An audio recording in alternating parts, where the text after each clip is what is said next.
Hello and welcome back to JLXP after T1 versus AL, the final quarterfinal of Worlds 2025. And wow, man, that was an incredible series. I am jealous of the people that watched it live. I woke up at 3 a.m. and even though a lot of times I kind of skip through certain moments or certain breaks, between games 4 and 5, I just stopped skipping. Like I listened to all of Silver Scrapes. I listened to the entire Analyst X segment leading in because I was just trying to live in the moment and experience the energy of one of the great series that we have in League of Legends. And this is definitely the best series that we've had this year, for me at least, from an enjoyment and a stakes perspective. And I have a number of points written down for the podcast today. I have 8 thoughts that I'm going to touch on, which is cheating a bit because one of the thoughts is talking about the drafts of all 5 games, but that's just the way that I ordered it.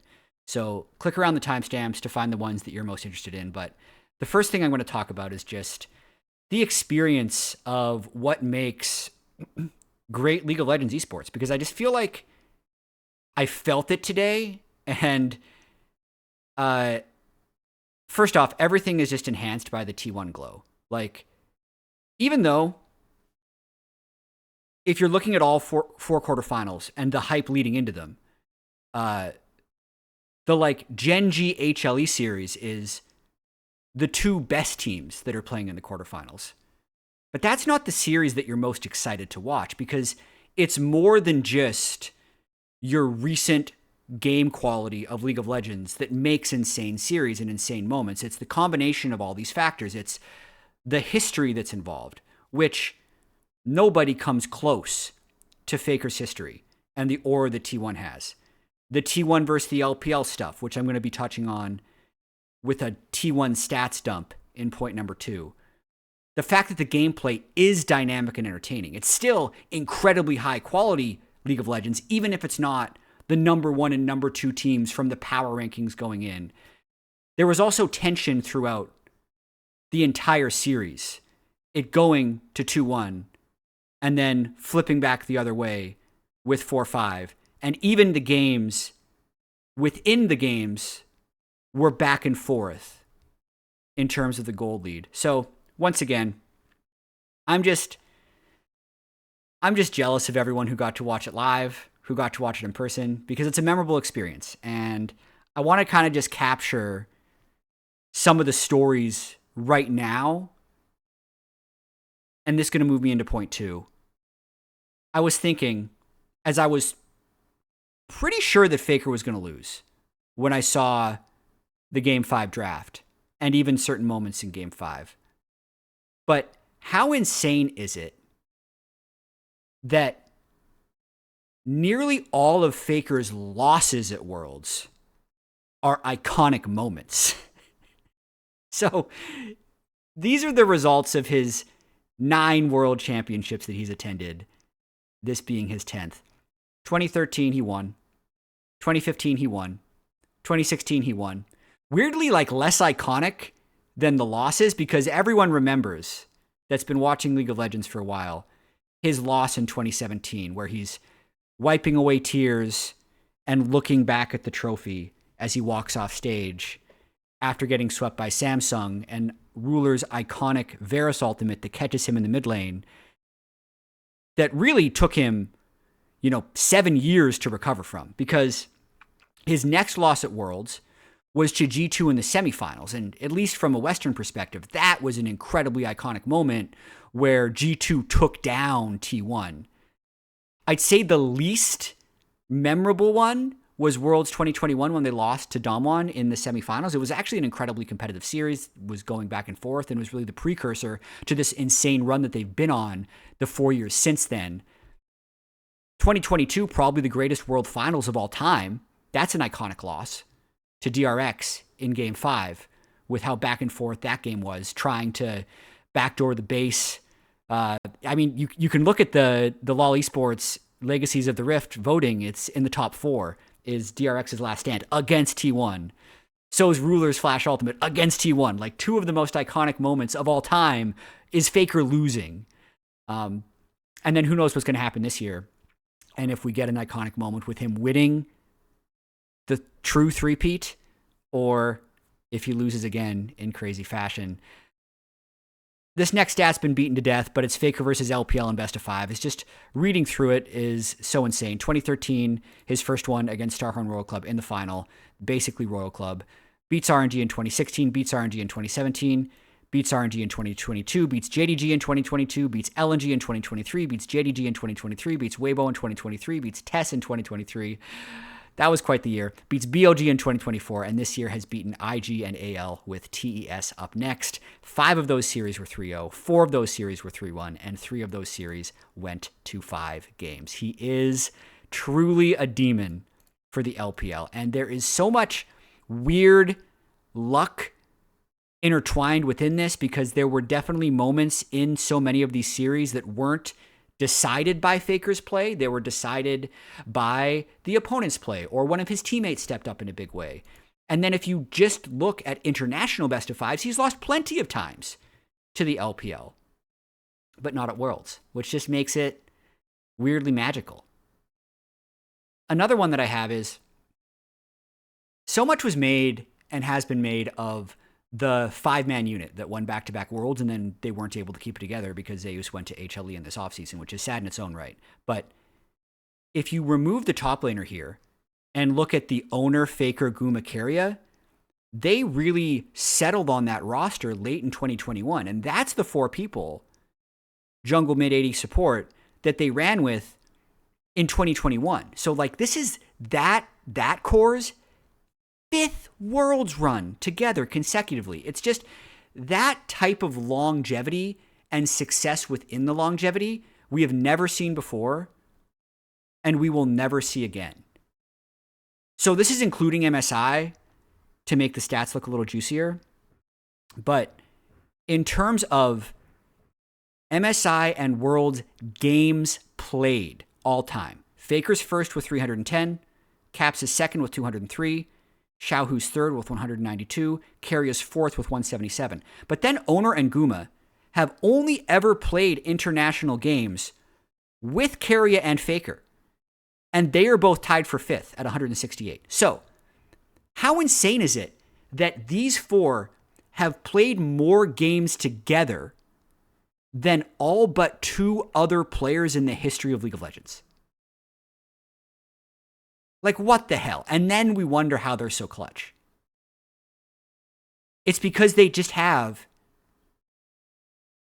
an unreal amount of international experience. 168 games together? 168 international games together. That doesn't even count the hundreds and hundreds of games they've spanned domestically and the thousands of scrims they've played together. You need so much luck for that combination to work for that long. Like, just with egos, with the way League of Legends works, with getting frustrated with each other, like the maturity that their coaching staff has, that these players have, that the ownership, the ability to find ways to re-sign these players. I just think it is so incredible that they have been together for this long and continue to excel. Can't believe it, man. The crazy thing here, too, is even if you just look at Worlds games, because part of the international games is a bit juiced by the last 3 years of MSI, when it's just been like spamming best of 5, so it inflates your game scores. The original T1 core, for me, of like Bengi, Faker, Bang, Wolf, for the longest time was like, wow, this core has been together forever and, is going to be hard to be surpassed. But in terms of the MSI plus Worlds games, or even just Worlds games, Bengi, Bang, Wolf, they're not in the top 20. I only pulled down to the top 20, so I don't know exactly where they land in terms of games played. That just, again, reaffirms how much this iteration of T1. It's crazy in itself that that Faker has been part of both of these teams, but this iteration of T1 is the most legendary core we will probably ever see in League of Legends, and they're not done. Another cool stat, this was from Molecule on Twitter. T1 moved to 6-1 series score when they are down in a series 1-2 at Worlds. Like, how stupid is this? They were down, and this is mainly a Faker stat because a lot of this is old school Faker. He was down 1-2 to Najin Sword, I believe, or Shield in 2023 semifinals. They won that 3-2. 2016 Rocks, they were down. 2017 Misfits, they were down. 2017 RNG, they were down. That was that insane year where Faker lost in finals. You could tell they were on their last legs because they were down 1-2 in both the quarterfinals and the semifinals. The only one they've ever lost after being down 1-2 is to G2 in 2019. And then, more recently, 2024 BLG, they win 3-2. And today, against AL, 3-2. Which, if you translate that stat as well, it means their game score after going down 1-2 at Worlds in a best of 5 is 12 wins and only 1 loss. Just some incredible stats all around, man. Getting a little bit more to the topics of the day with Anyone's Legend and the way the games went down. I feel like, point 3, AL had one of the most tragic years against the LCK. This was a point from Wolf on Twitter, but the fact that at MSI, they lost in Game 5 to GenG, and then in Game 5 to T1, and then here in the Worlds Knockout quarterfinals, in Game 5 to T1, and that's after beating HLE and GenG in groups. And I think there's a small element of unluckiness with the scheduling where Riot's going to want to put T1 on the Friday for viewership. But because AL was 3-0, they had a 2-week break without playing. And I think it gave T1 a little bit of extra time to prepare. Who knows if that actually mattered? It's all going to be speculation. But to be that close that many times against T1 and GenG, so ending the year essentially 8-9 against the best teams in the LCK, basically just GenG and T1, and the one game against HLE that they won. But no series wins to show for it after winning 8 games. Man, that's tough to swallow. Emily mentioned this was her favorite team to watch in the LPL, and it was, again, a really crushing loss. But at the same time, this team, when they formed it, wasn't really expecting to reach such incredible heights. And they were as close as anyone's ever been to beating Faker at Worlds. They were as close as anyone's ever been. This series was close in so many ways. So let's get into this. Point 4. This was actually close to being a 3-0 for AL. I think game 1 was really back and forth with some crucial picks coming in at the right time for T1 to help them keep control of that game before they were able to win it. And then games 2 and 3, AL actually won. So the drafts would have been different if AL had won game 1 because then T1 could have gotten blue side for game 2, and it does change the dynamic of things. But okay, pretty close. Point 5. Here are the game-by-game drafts and quick recaps that I'm going to go over. And I'm going to try and do this in a streamlined fashion so I don't lose everyone, because I know not everyone loves in-depth draft and game recap discussion. Plus, most of you probably watched this series or you're drinking in the highlights anyway, so I just want to give some commentary over the top. Okay, game 1. AL ended up with Rek'Sai, Kiana, Ryze, Ezreal, and Braum against T1's Sion, Pantheon, Taliyah, Varus, and Rakan. And this game to me was so key for T1 in their ability to win the series because they really struggled against Sion and Swiss. And I don't think Dorn was that good at Sion in this game. I think the Rek'Sai had insane map pressure. And Flandre, I think, is going to take this Rek'Sai into Sion matchup like 9 times out of 10. I also feel like Kiana is probably a pick that T1 is still not that comfortable with. I still think it's super broken. There was one moment after AL had lost 2 people, the Kiana, I think it was Kiana, Rek'Sai, Ryze went in for basically like a 3v5 and almost won because Kiana was doing so much mid-game damage. So I feel like they kind of dodged 2 bullets in this game 1, T1. Kiana and Sion were removed from the Fearless pool, two champions that are really strong and I don't think very good for T1, and they still got the win. So I think really important. I think the reason they got the win is there were too many early Drakes were kind of given over by AL. I think they should have been contesting more with the Rek'Sai Prio. And then I think they got picked at bad times. The Kiana 3v5 that I talked about, what led up to that, and then also Game 1 is so in the distant memory, I'm sure, of so many people that watched the whole series, but what ended up being the soul fight, Flandre's Rek'Sai got caught trying to flank in the same way that his Aatrox got caught trying to flank in Game 5 at the Elder fight, like the exact same spot in Game 1 and Game 5, but that's Game 1.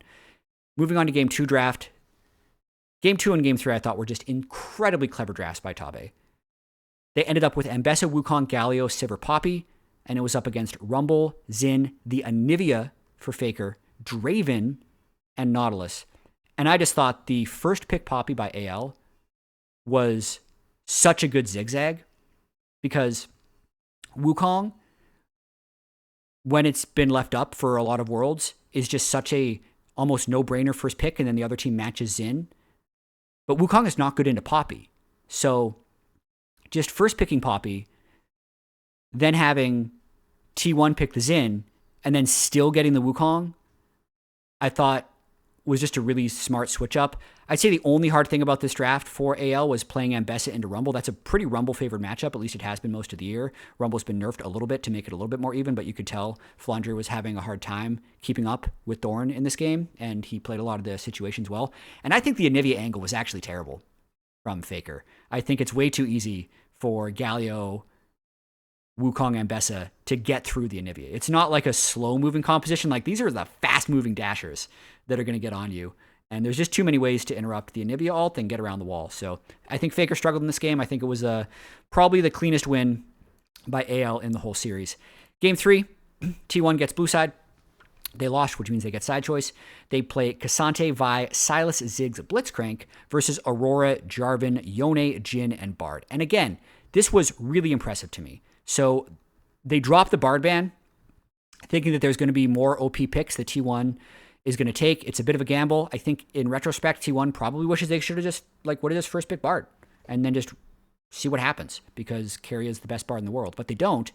And then the 1-2-3 is just way too good for AL in this draft. They get Bard early, they get Aurora early, and then later in the draft, they're able to flex the Aurora top lane and throw Yone mid lane, which is just a Flandre special. He ended up doing the most damage in the game as that Aurora, but since Jarvan Aurora is such a common mid jungle, I just feel like Tabe subverted the expectations of T1 while T1 was drafting, and then Tabe just kind of got good matchups everywhere and still a really cohesive dive composition with Aurora, J4, Yone, and then Jhin Bard playing 7 miles away, doing whatever they want. Really, really good stuff. Game 4 is when the series started switching back over to T1's favor. They play blue side again. Ornn, Nocturne, Victor, Kai'Sa, and Nico against Mordekaiser, Skarner, LeBlanc, Corki, Leona. I think this draft is minorly T1 favored. I personally like Victor into LeBlanc. One of the few mid champions that I've played a lot of games on. Victor, pretty comfortable in LeBlanc. If you get a little bit of early magic resist, you can shove her in. You can trade with her pretty well every time she trades with you. And you can get durable enough that you're not assassinated in the side lanes later in the game. And also, Kai'Sa Nico is just really, really good in lane. I think this game ended up being very close because the Mordekaiser Skarner got going a little bit. But the rest of T1 was just absolutely dumping on Hope's Corki. At one point, he was like 6,000 gold down to Guma's Kai'Sa. And by the end of the game, even though Mordekaiser and Skarner were fed, having a 4-item AD carry versus a 2.5-item AD carry is going to be the difference. And then didn't matter how strong Skarner Mord was, Guma's Kai'Sa was able to carry. And that was the other storyline of this game 4, is Guma's Kai'Sa redeeming himself. Like, this is not a pick that he's been able to succeed on much. For how much T1 wins, the fact that his all-time Kai'Sa win rate was 11-19, picking it in an elimination game at Worlds is a choice. But it is a good situation, and that's what they saw. And they just had confidence. And I thought he played great. I thought the team comp was great. I thought Kais and Nico is such a good pairing, especially this late into Fearless. Being able to get those two champions together is very hard to counter, and they had good things to go in with it. So Game 4 was the most comfortable T1 win of the whole series, despite the one throw they had at Otacon during that game. And then we get Game 5. What the hell? What the hell is going on, man? So you're telling me T1, their 1-2-3 in draft is going to be Renekton, Mel, and Mundo against Jinx, Sejuani, Lulu? I just feel like that is borderline unwinnable for Renekton, Mel, Mundo. It is. Renekton's not going to scale. He will not be able to really exist into Jinx, Lulu later in the game. The Sejuani also is going to be great at marking him. So Renekton just like can't get into fights.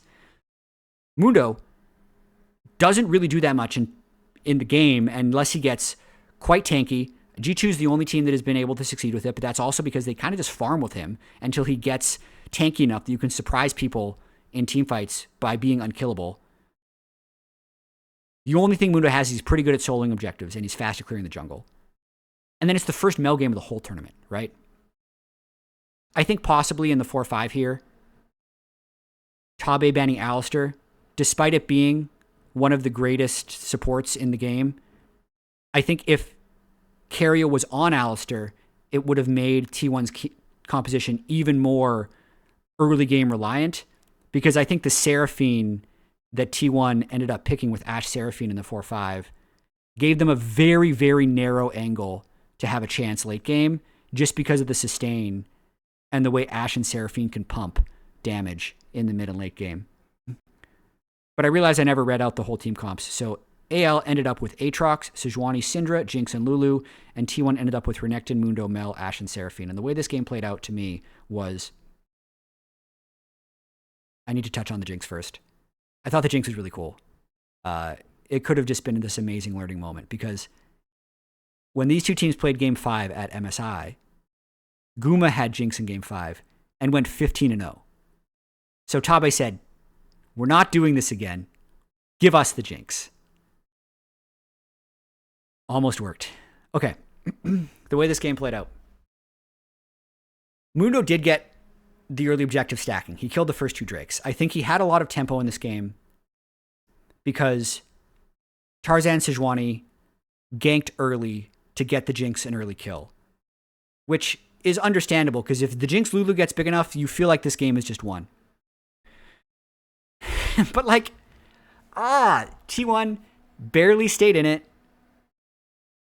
They end up winning an Otacon flip with the Mel execute, and then the Hextech Soul flip with Mundo bursting it better than the Sejuani can burst it. So they went back-to-back flips on two very important objectives. And then even after that, T1 loses team fights. They go down like 6,000 gold. They ended the game down 17 kills to 10. So like, and they win. They won off of like a really good Elder fight. They catch Flandre trying to flank. When they do have Hextech Soul, the scaling is at least acceptable with the Mel and the Ashe. I think Faker's Mel in this game was the clutchest thing he's done in the whole series. There were so many moments where the fight was going to be completely one-sided for AL, but then I feel like Faker would surprise someone with his burst from his ultimate. He zoned Hope's Jinx really well in a lot of the skirmishes, just throwing down the slow-moving Mel skill shots to prevent him from having the right angles to get the right resets. I don't really have anyone to blame for AL losing this game. Maybe a little bit of Shanks in team fights. Should have been using his ultimate a bit sooner on some targets so they could get the Jinx resets going faster, but that's being really nitpicky. Because, come on, it's like Game 5 in this incredibly hyped venue where it felt like there were equal AL to T1 fans. So every time a team would do something good, you'd hear a massive cheer. Insane pressure. I think AL, like, I don't think they choked, but they just couldn't get it done. This was It's just improbable, man. It's just improbable. Renekton, Mundo, Mel, with everything on the line. And it works. T1 is legendary. Okay. T1's gonna be playing again in 2 days. GenG's gonna be playing tomorrow. Point 6. How much is this now GenG's year, guys? They play KT, who pretty much the 4th best team from the LCK, into the winner of T1 TES.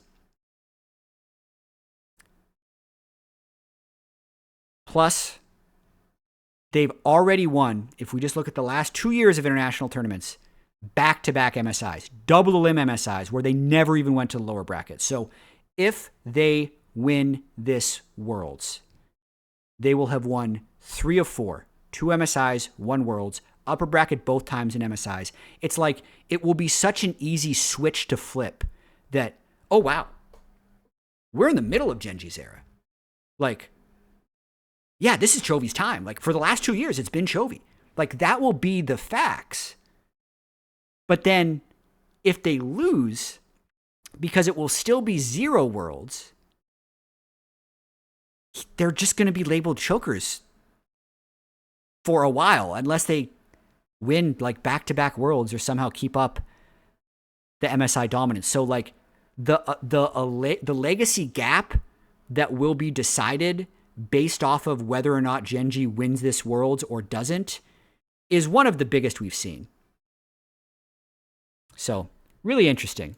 Will this be like,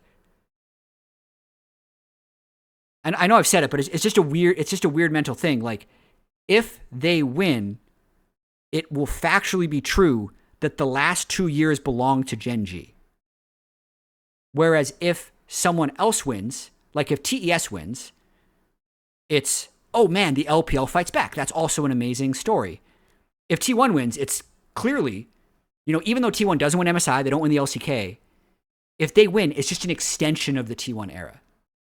So, a lot of narrative stuff that's going to be resolved in the next 3 best of 5s. That's all we have left. Okay, point 7. I have a sneaking feeling that Top Esports has massive upset potential against T1. I think Top has been really strong in the early game. As I was talking about in the drafts, I think especially early on in these Fearless drafts, I don't feel like T1 is that strong in the meta right now, and I don't think they displayed an ability to change it in a big way early on in this series. And I don't think Renekton, Mundo, Mel Game 5 is repeatable for 2 more series. So it feels really stupid, right? After T1 just displays the greatest plot armor of all time and TES consistently feels like they choke in the biggest moments. But I'm going to slightly favor TES in their Sunday series and heavily favor GenG in the Saturday series. And point 8, kind of wrapping things up here, after such an insane, incredible, entertaining final day to the quarterfinals. I talked on a previous podcast about I wasn't sure how the Worlds format feels now. Like, Swiss is so chaotic. We have like such a short break, and then we fly into quarterfinals and semifinals, and we're going to be eliminating so many teams so rapidly. Like, maybe I'll get some whiplash. Currently, I'm flip-flopping on that take. I think this is awesome. I think the energy of the last 4 days, I cannot wait for the semifinals. I want them to happen right away. And they will be. So, tomorrow, we have GenG KT. Sunday, we have T1 TES. And I'm just glowing. Like, I just cannot wait for some of the best League of Legends of the year and the stories that we're going to be able to tell.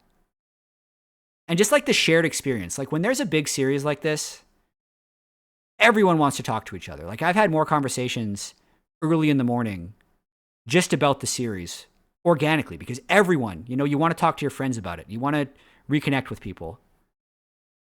over this shared experience that is League of Legends. So it's just really cool. Thank you for watching the podcast. Please like the video, leave me a comment, subscribe to the channel, and I'll do my best to see you Saturday and Sunday after the semifinals.